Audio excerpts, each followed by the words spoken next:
നമസ്കാരം. അങ്കണവാടിയിൽ നിന്ന് നൽകിയ തിളച്ച പാൽ കുടിച്ച് ഭിന്നശേഷിക്കാരനായ 5 വയസ്സുകാരന് ഗുരുതരമായി പൊള്ളലേറ്റെന്ന പരാതി.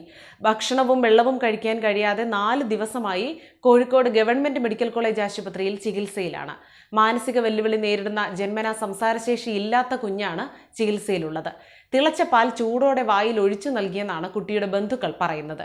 അതേസമയം അങ്കണവാടി കുട്ടികൾക്കെതിരെ ലൈംഗികാതിക്രമം നടത്തിയ മധ്യവയസ്കൻ അറസ്റ്റിലായ വാർത്ത ഇന്നലെ റിപ്പോർട്ട് ചെയ്തിരുന്നു.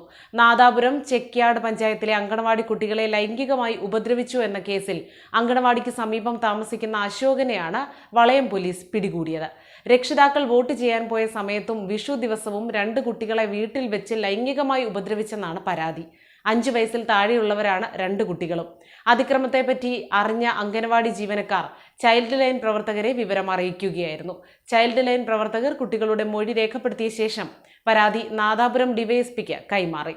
വളയം പോലീസ് അശോകനെ വളയം ഗവൺമെന്റ് ആശുപത്രി റോഡിൽ വെച്ച് കസ്റ്റഡിയിലെടുത്ത് അറസ്റ്റ് രേഖപ്പെടുത്തി.